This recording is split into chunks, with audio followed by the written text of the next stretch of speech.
Hello, everyone. Welcome to Nails and Beauty Talk, NFTs, crypto, and Web3. I am your host, Asia the Bird. To have a very special guest with me today. She's an NFT artist and entrepreneur. Please welcome Rica.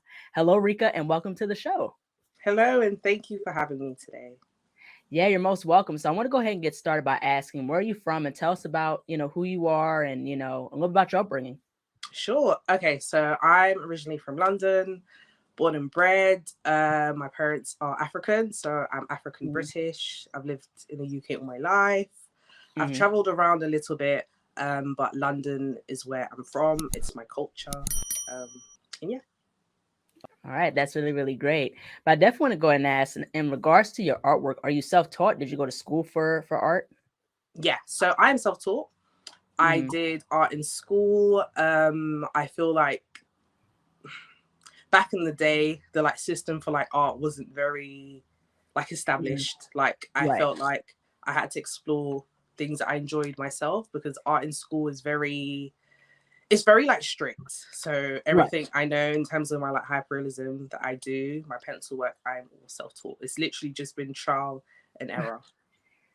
Oh, okay. Yeah, yeah, that's really, really cool. Like I like the realism that you have. But I definitely want to go ahead and switch gears and, talk about that you're very inspired by like 16th and 17th century art. Yeah. That Renaissance type of art. But I definitely want to really ask, like, what is it about that era that you find interesting? Sure. I feel maybe because I feel like when art really like transformed, it was during the whole Renaissance, right? So that was Hmm. the like, art revolution. So Right. with literature, paintings, it was a massive turn in history because it was a time whereby art had finally gained its true respect. And Hmm. looking back into Renaissance history and art, so we've got some of the major artists like Michelangelo, Hmm. we've got Botticelli. Like these are big artists who have really helped to pave the whole history of art, just like Right. around the world, like globally. And I feel like I see a lot of my culture in the art in terms of being a black woman and a black Hmm. person, but there's not really anybody in history during that time whose name is like known for someone who was doing that style of art. So I wanted Hmm. to kind of put my own spin on it because I know I love pencil, I love like a traditional artwork. I Hmm. wanted to do a bit of remixing and kind of, tell a story for stories which haven't been told. And I do believe like there was a lot of black artists back in time.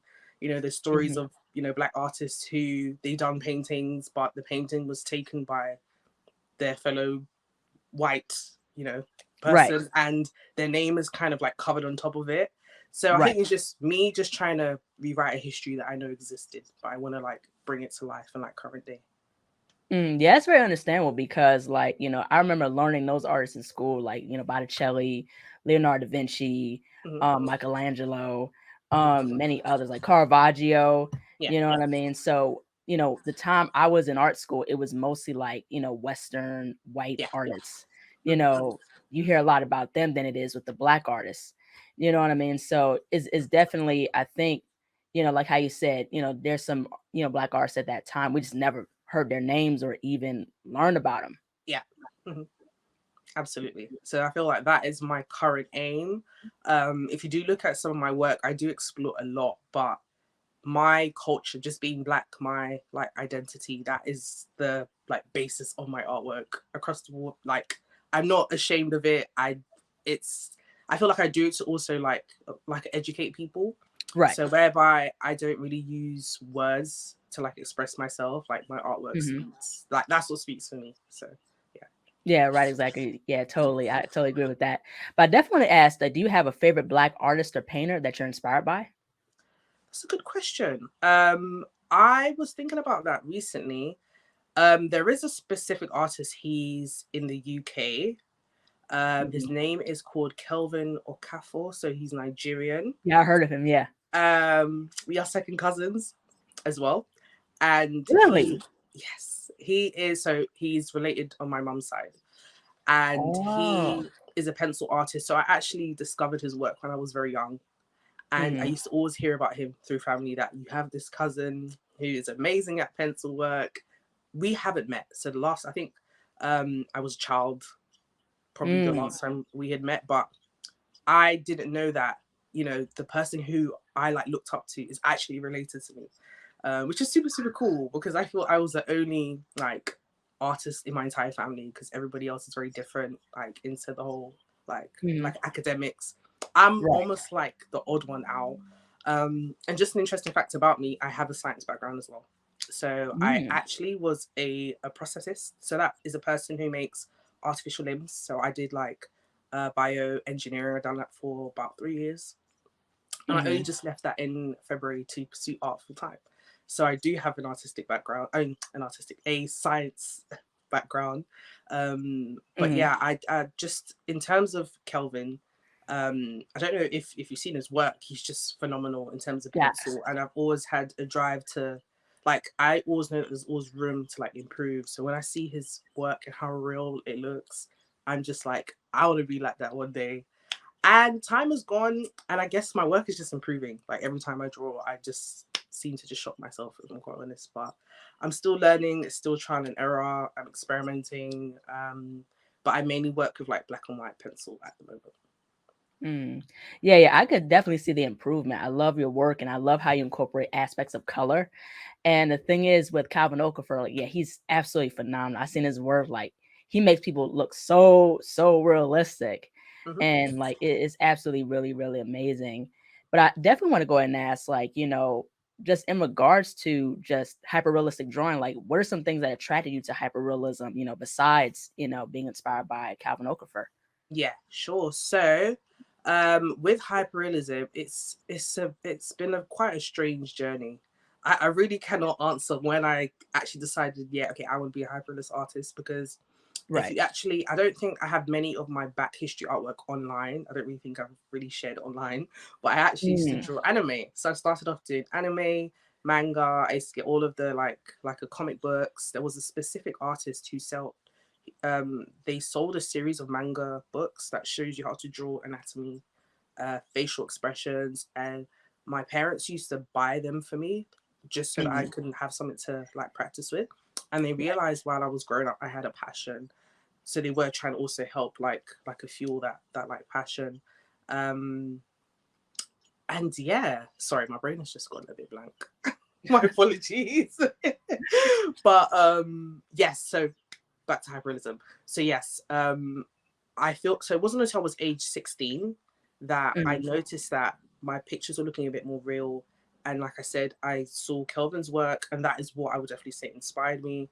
And it just started off from learning how to shade, and then with the shading, that's just how it kind of birthed me getting into hyperrealism. Sorry, I find it like it's such a difficult question, because I feel like with time, I'm just the person I am now. Like if you would have asked me 5 years ago, I wouldn't know that I would be doing hyperrealism, but it's a passion, and it's one of those. It's very like addictive, right? Like you start drawing, and then you see how good it comes out, and you're like, all right, this is good, but I can see how, you know, this can be better next time. And I think one of the main things is I saw how my artwork was making people feel. So I started. So it wasn't.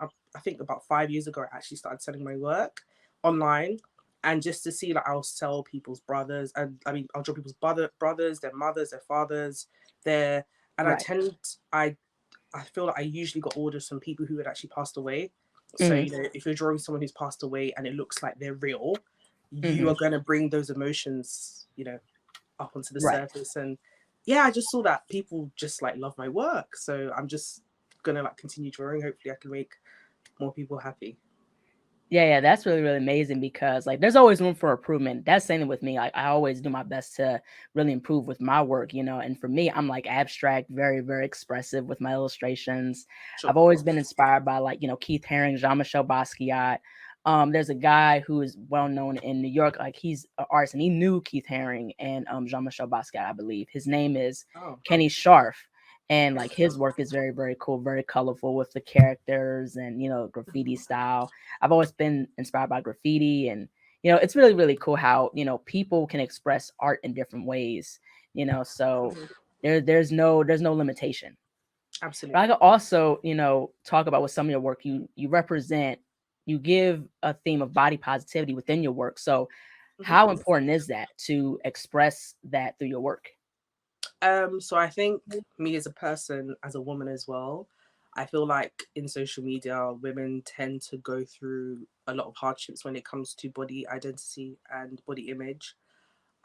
So whatever I draw tends to be an expression of how I feel, as I said previously. So when I did actually start looking into body positivity, I was trying to do my own, like a personal campaign to just reflect different type of bodies that represent a like natural woman's body, right? So Right. whether it's quite slim, slender, on the fuller curvaceous side, Mm-hmm. and also working with amputees. So like I said, I came from a prosthetic background, and Mm-hmm. seeing how much their body image affected them. If you look at some of my body images pieces, you will see they look like mannequins, so there's no face, arms and legs, and that is to kind of make amputees the center, like the focal point of my body positivity image. And a lot of people actually don't know that until I actually talk about the piece of work. But the whole idea is to represent everyone. So like without having the facial identity, it could be a queer or like non-binary as well.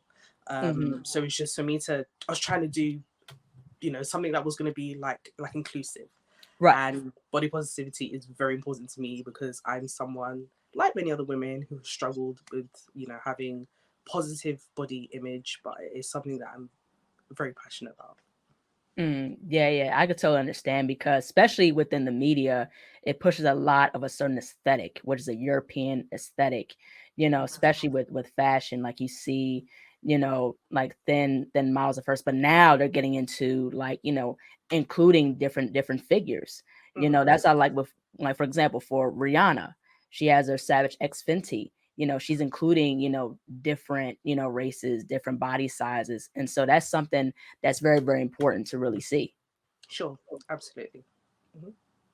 Yeah, yeah, absolutely. But I definitely want to really, talk about what was like some of like your favorite, mediums, besides like pencil, to work with, in regards to your drawings. Sure. I feel like pencil is my main medium, so that's the Mm, medium I have a big passion for. It's what I'm used to, it's what I'm most comfortable with, and I've mm, only just recently stepped out of my like comfort zone. So I've only just started to explore colored pencils. So that is like a mm, really big, massive step for me because I've spent the past like 10 years or so just drawing in like black and white pencil. Um, and I feel like it's always important as an artist to kind of challenge yourself. It's the only way that you're going to get better. It's the only way that you're going to be able to kind of go past your like a comfort zone. But I do really, hopefully in future, I would love to get into oil paints. That will really be a proper like Renaissance feel for me. Like that will be me in that element, and I feel like it will right. be so exciting to like explore. But there's still quite a few parts of my craft that I'm just trying to, you know, get get a bit more comfortable with. And I feel like moving Mm, from black and white to colored pencil will give me that ideology of how I can use colors, and then I mm, will start to embark on paint. Um, but yeah, ideally, I would like to be like across the board, but I always mm. kind of look at it as I try to master things. Once I feel like I have mastered pencil, I'm Right. very much so happy to then move on to the next stage. I want to be the best at what I'm doing for myself, if that makes sense. Right, absolutely. But I definitely want to switch gears and talk about NFTs and Web3. So how did you get started within NFTs? I was onboarded in January. I actually stumbled upon a post on Instagram. So I had heard about NFTs for since last year, maybe even 2020.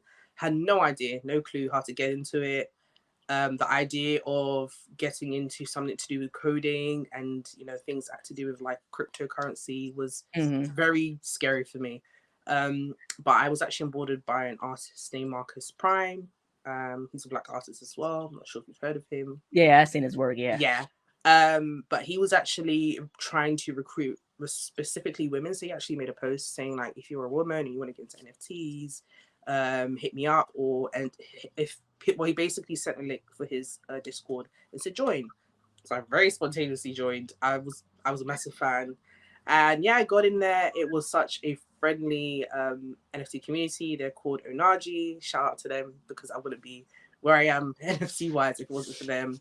A very supportive a community. I'm also a moderator with them. I'm part of their Hmm. team. And that was the first project that I had seen that was Black owned. So it was very like exciting for me because I'm all about representation, and you know their artwork is literally like avatars, so like people. And I felt like, Right. okay, I can look into this project and see people who look like me, and that was the like onboard that I needed. And a couple months from that, I was doing my research, learning about NFTs, what they are. You know, I really spent at least a good 3 or 4 months before actually starting my own project. So it wasn't until March of this year that I actually released my own NFTs, because my what I wasn't sure about was how me, who is like a traditional artist, how am I going to get my work on the blockchain? And I figured Right. it out. Now, in regards to NFTs, are they popular in the UK? Do you know possibly, or is it not that? It's slowly getting there. Slowly getting there. I think it's a lot more popular than I thought. So NFT London was just the weekend that passed.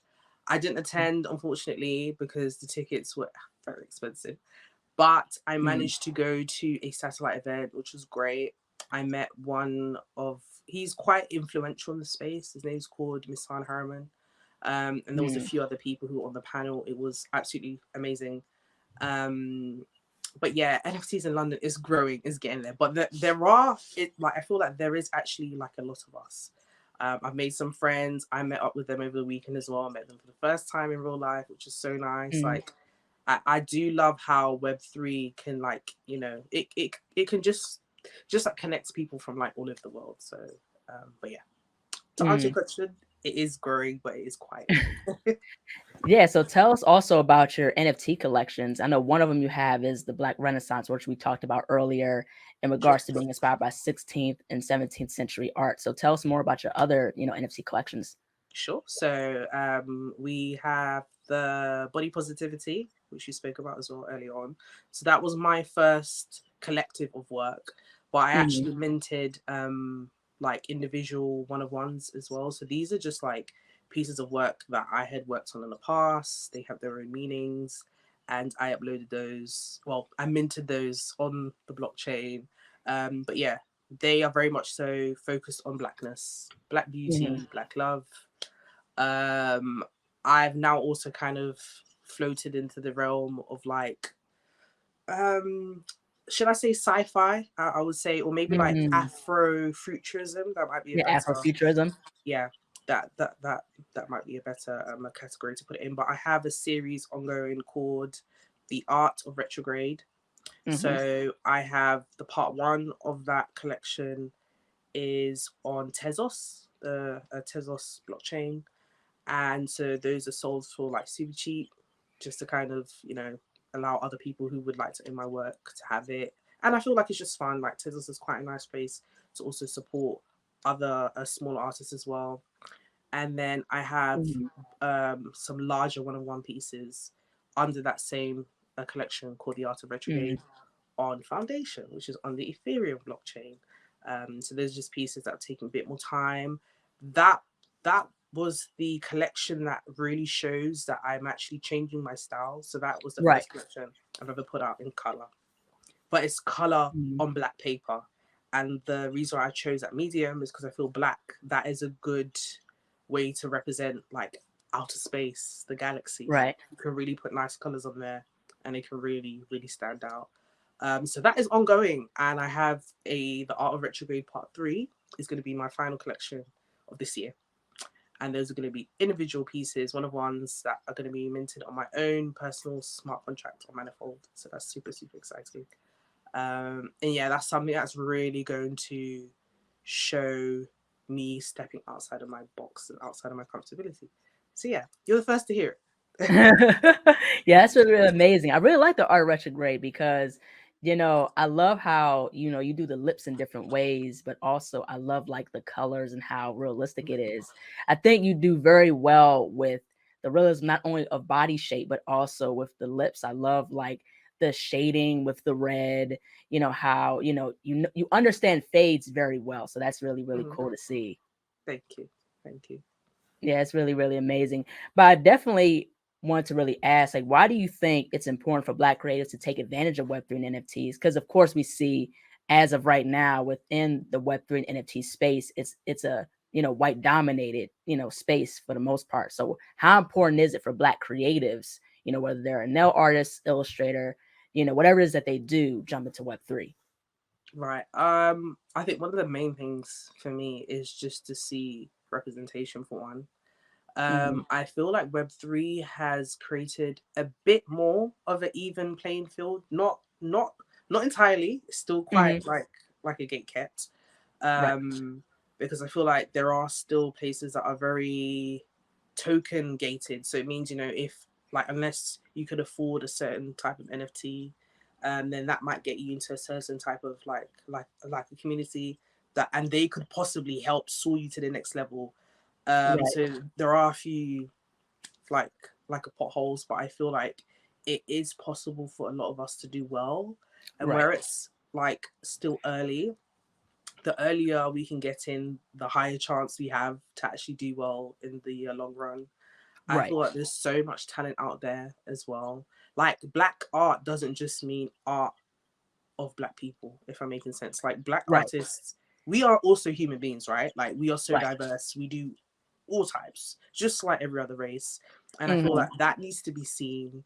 I know many talented, incredible Black artists, and I feel like there are quite a few things in Web 2, as we like to say, or things in like the real fine art traditional world, or just like visual art, just art in Right. general, like the general art world can be Mhm. very difficult to get to where you need to if you don't know the right people. And when you are a Black person or person of color, the chances are a lot slimmer. No matter how people like to look at it, the chances are a lot slimmer. Unless your bag Mhm. is already super established and heavy, Right. it's very difficult for us. It really is. It's really difficult to be seen. So I'm always trying to pioneer and encourage, everybody who looks like me. I'm always Mhm. rooting for Black, honestly. And I think also because growing up in Britain, even though I see a lot of people who look like me, definitely, especially in London, I'm very fortunate for that. It's a very diverse country. Right. Um, I do see how we have struggled when it comes to the whole like a creative industry. Like I feel like if I didn't find NFTs when I became a full-time artist, to a degree, I could have struggled a bit more, and not just from a financial standpoint. It's from a support standpoint, because Right. especially now that the whole world has changed, COVID came about. Everybody works remotely for the most part. I work at home all the time. It can be really daunting, it can be really lonely, and it's quite nice that I can go online to somewhere that there's a lot of people who do what I do, and Right. just have some sort of like a relationship. It keeps me motivated, it keeps me inspired, because I see art on the TL every day. Mhm. So these are all things I feel like when you are a creative, you need to be in one, a healthy environment, two, around people who are going to 100% support you. So yeah. Absolutely, that's very, very important. But I also want to get into, while creating your NFTs, but also being involved in Web3. What are some things that you've learned so far being in the NFT Web3 space? I feel like some of the main things I've learned over like the past 8 months now is self-awareness is really important. Just in everything in life, right? You Hmm. need to know, either where you need to work on, or you need to know how good you are as well. Because I feel like in Hmm. general it is really stifling. I feel like a lot of creators are very humble, a lot of us tend to be introverted as well. So Right. sometimes putting yourself out there is unbearable, it's scary, it's stressful, it's tiring, it's training. Hmm. And Web3 has definitely helped me exercise my marketing skills. So I always, like I said previously, I was selling my work. I always used to market myself online anyways. But I've Hmm. actually learned from a couple of people who are not necessarily artists who are in Web3. They've given advice on ways to pitch. These are people who do things like that for a job, how to pitch, how to sell yourself, like the whole business aspect as an artist. I think in this current day and age is actually really important. Right. I know some people have managers, they have people who help to also curate their work, which is great as well. But I feel like Web3 is actually giving a lot of creatives the upper hand. So I'm talking about musicians as well, photographers, because yes, it cuts out the whole middleman situation. Hmm. There are pros and cons, but I feel like it's just great to see people who were considered smaller in the real world and are actually bigger in the Web3 world and are Mhm. making, maybe triple as much money as which they would have made if they were being managed by someone else. It's just an amazing thing to see that the whole decentralization has some amazing pros, but we do know NFTs is there's still a lot of work in terms of Mhm. security. Yeah, like we still have a long way to go, but yeah, it's helped me with my confidence. I feel like I've learned so much, made so many friends. I know that I'm not going anywhere anytime soon. Mhm. Yeah, and bouncing off of that, I want to ask this question because I think what are some of the main question I wanted to really ask is what are some of the pieces of advice you could give for someone who has trouble trying to market themselves, especially, trying to jump into Web3 and NFTs? Absolutely. I feel like a couple things that I would advise, which helped me. So sorry for the noise. I think they're building underneath me. um, but I would say, I know a lot of people have mixed views on it, but I'm telling you, Twitter Spaces transformed my confidence, right? Like, Mhm. I know some people came from Clubhouse before, but people do not understand how much Twitter Spaces can really connect you with people who you need to connect with. Right. Like, you could be on stage. I'm talking about individuals who might have 100K followers plus, if not less, but there's still people who are in industry outside of Web3, right? And you Mhm. might not be able to access them via messages just because they have a lot of followers. Mhm. And you could end up stumbling upon a Twitter space that's quite intimate, could be only 40 people inside. Mhm. That is definitely a good chance to either listen in to the person because usually they may be talking about things which could help you. If you can get Mhm. involved in the conversation, I would always advise to do so because you can learn a lot. I've made a lot of connections of individuals I never thought I would be able to based on Web3. Right. And I would say if you can join other artist communities, because I'm telling you, there's a lot of people who are going to be just like you, who may be starting, who may be trying to figure out themselves. It's always nice to kind of grow with them as well because Mhm. 8 months down the line you'll see where like each of you are, and it's always nice to Right. kind of look back and be like, can you remember when we started, we didn't know what we was doing, we didn't know how to mint, and now we have sold out collections. Like, I feel like there's so much room. I love seeing new artists come into this space, so don't be scared. If you don't know what NFTs are, hop on Google. If you want to be part of a few NFT communities, go onto Twitter, type in NFT art communities. I'm going to tell you there's going to be a list that come up. Join all of them, tweet inside, say, hi guys, I'm new. I promise you, somebody's going to reach out to you and be like, listen, you're welcome. If you need any help, ask around. And that's what I done. And last but not least, don't be afraid to ask questions because you would Mhm. never sound silly. There's always going to be a question which you don't know. So, yeah, don't be afraid to ask questions. Yeah, yeah, absolutely. And it's really cool and to see like with the NFT space is people are just so welcoming. People are saying, "Hey, I'm here to help you," and things like that. Because I remember a time like I was in this Twitter space with Layback Llamas and Global Kind. They're both NFT collections, and I Yeah. love Layback Llamas. I won this NFT from Global Kind. So like the contest was like you give a piece of advice, and so I gave a piece of advice, and I won the NFT for free. And I was like, I don't have how do I get this? I don't know how to access Sure. the NFT. So I was guided by, okay, this is how you access the NFT. These are steps to take. So it's really really cool to see that people are willing to help. Mhm. Absolutely, yeah. That's wonderful. I know of the global kind of a community. I'm actually in it. The artwork's amazing, the artist's amazing. They're really lovely, lovely individuals. So Yeah, it's really, really cool. But I definitely want to also ask, like, in regards to being on different platforms. So, what was the decision behind, having your artwork on a Tezos platform, Ethereum? Like, why have it on multiple platforms instead of just like one, like just like Ethereum and just Tezos so and so forth and so on? I always advise artists to explore your a plethora. I feel like it's so important to have your artwork on as many different platforms as you can handle, Hmm. because one, it gives you more outreach. Two, you might find that you might actually prefer a platform to another. Hmm. And yeah, it just means that you get to meet new people, you get to meet new other communities, and the fun thing about NFTs is that, yeah, you got different artwork on different blockchains, which are different type of cryptocurrency tokens that cost different as well. Ethereum is the most expensive. I know that the Ethereum merge happened a couple months ago, so we got Ethereum 2.0, which is supposed cheaper gas fees. Right. It is the leading, I think, cryptocurrency in regards to NFTs at the moment because of its worth, and I think it's also like a sister token to Bitcoin. So everybody's, but I feel like a lot of people do feel that maybe in the next 5 years, Ethereum's worth might be times 10. I'm assuming that's what the hope is.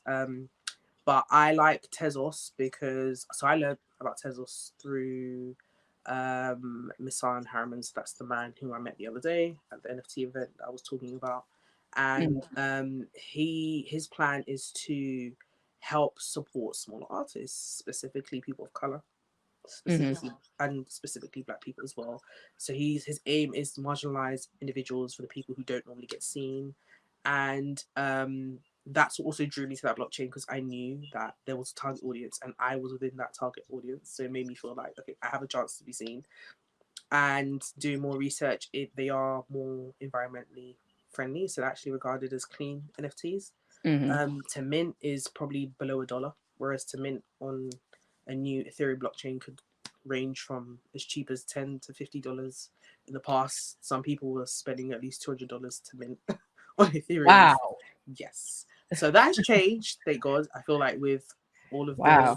yeah, things have changed. I think also with Ethereum dropping, because before I think it was worth like 4K, now it's like 1.6. So with that, everything's changed in regard to gas fees. It's a lot cheaper.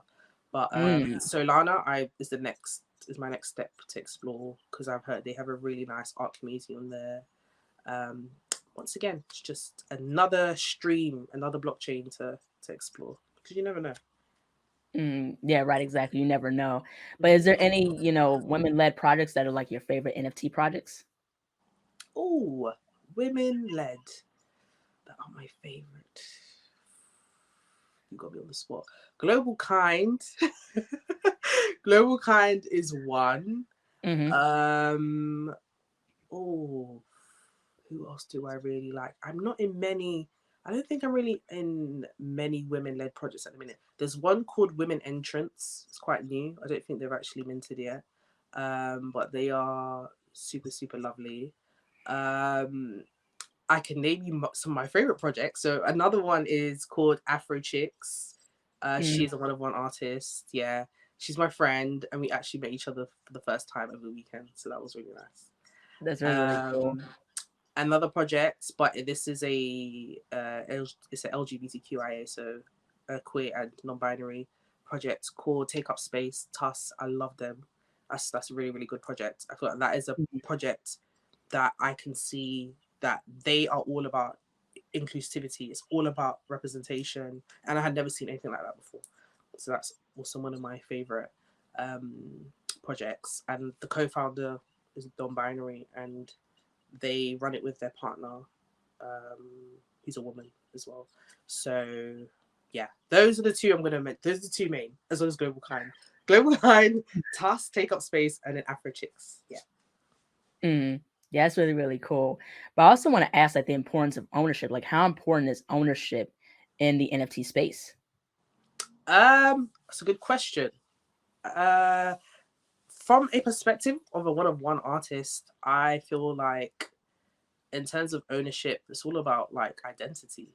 So I feel like it's quite nice as an individual creative, as I was saying, to know that I have control, you know, because knowing how things are back in like, well, as it's still as a current in like the traditional art world, as I was kind of saying earlier on, artists tend to be introverted. They tend to need a lot of help. They tend to need help with marketing, and with that, they often need someone who's going to help to do that. That like weight of the job, and that person might be taking 40% to 50% of that, like, commission. So if an artist has spent a couple months on a piece of artwork, thankfully they have someone to help market it. but at the end of the day, you're not going to get 100% of your worth. And I do feel like it is important to still have these individuals like that around, because I feel like there are artists who really do need that help. They do need those managers. I also feel like curation is really important for artists in the long run, and that that still allows ownership, but you still have that help from someone to get your work out there. You know, you are going to be standing amongst other artists just as good as yourself. But yeah, ownership is super important. As an artist, I feel like there's a lot of exploitation when it comes to creatives, just all across the board, musicians, actors, just everything. And I feel like Web3 really excites me because it's the first thing I've ever seen that really gives me hope that creatives are going to be a lot more respected. They're going to be paid better in future as well. Because without art, where will we be? We'll have no music. We'll have no paintings. We'll have no colors. So yeah. Yeah, right, exactly. But like, what's next for you? Like, what are some things? Like, what are like your future goals? You know, what's something that you want to accomplish? Do you see yourself getting, you know, still into NFTs and Web3, or do you see yourself venturing into something else down the line? Sure. Left up to me, I like to do it all. I feel like, you know, I'm still alive, I'm still breathing. I can, you know, like, what's holding me back from trying it all? You know, I feel like Web3 is just one stream of what I'm enjoying doing. At the end of the day, I'm still a full-time artist, and I'm still also trying to explore what I can do moving forward. Like, how can I allow this to be like a lifelong lasting thing that I can enjoy doing for the rest of my life, you know? I feel like a lot of people go into jobs and careers based on being complacent or comfortable, or that's all they have access to. And knowing that I am in a position of privilege to actually have the opportunity to do what I'm doing, I want to utilize that to the fullest. So, as I said, I came from a prosthetic, so a medical background. I am trying to figure out how I can bridge the prosthetic amputee industry with Web3. I'd really love to bring those two together, because I feel like, you know, with prosthetics, it's moving towards a like technological future. Like, they're looking at, you know, robotic stuff, how they can fuse that with human beings, and, you know, not in like a weird, scary AI artificial intelligence way, but from more of like a perspective of one of the biggest things a lot of my patients used to complain about to me was just the amount of like realism. So prosthetics, you know, you can get a really good looking prosthetic leg, but at the end of the day, it's quite artificial. And, you know, a lot of them, especially for the ones who lost their limbs based on trauma, so those are the ones who weren't like born without legs, arms, the ones who lost it over time. What they tend to struggle with is how unnatural it is in terms of movement, flexibility. And yes, there are some things already that are really like advanced that a lot of people probably haven't seen on the market. You know, so in terms of being able to like connect it to their brain and stuff. So they tend to do like upper limb prosthetics. They have, you know, like a bionic hands. You can get that. But those cost a fortune. They're like, you know, tens of thousands of pounds or dollars, you know. And I've worked with younger patients who are still growing and accepting, and they don't want to have those like limitations on themselves, because they want to play sports, you know, they want to blend in with their friends, and they unfortunately do not have access to those type of things.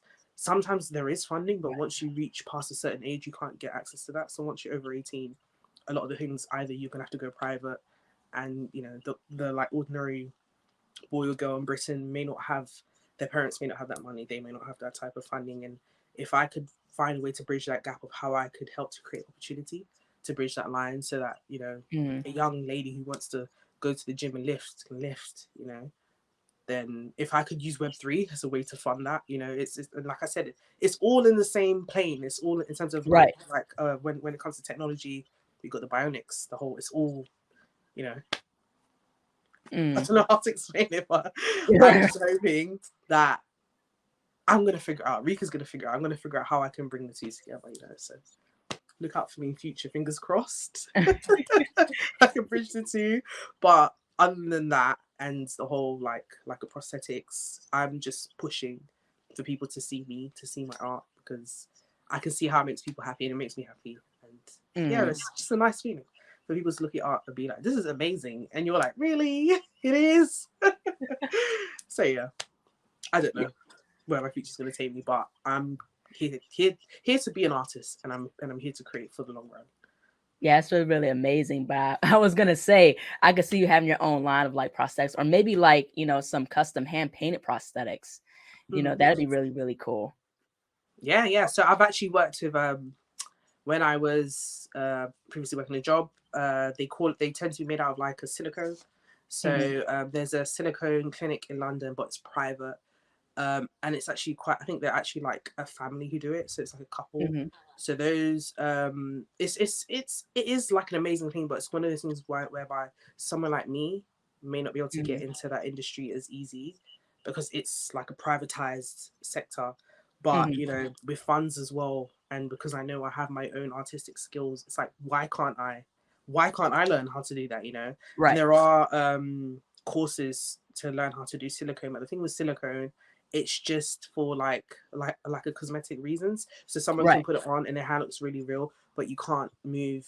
There's no movement. It's just there for aesthetics. So if I could fuse, because I'm a realism artist, if I can figure out how I can put the two and two together, then we might birth something new. So I'm being optimistic. I feel like I have what it takes. I just need to get to the resources, which is quite tough at the moment, but time will tell.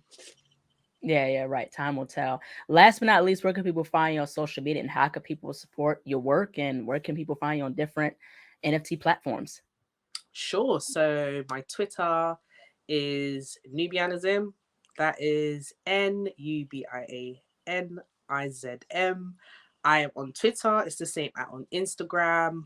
On my Twitter, I got my link tree connected. So if you go through it, you can see all my NFT projects.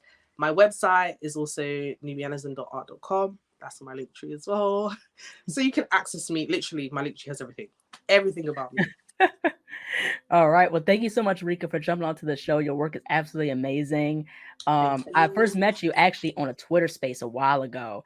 I think it was MJ Ryle and somebody else who hosted, it was like women-led projects. And I remember that you presented. And that's, what I like about your work is that it has that sense of realism, but also I love what you represent in terms of body positivity, and, leading the torch in regards to including, Black people into the space. So thank you so much. Oh, thank you for having me. It's been great. Thank you. Yeah, thank you. Take care. Bye. Bye-bye. Hello, everyone. Thank you all so much for watching. Please like, comment, share, and subscribe to the channel. Be sure to click the bell for notifications. Also, follow me on my social media platforms and visit my website, ASIATHABIRD.com, and be on the lookout for more interviews involving Web3, NFTs, crypto, and the metaverse.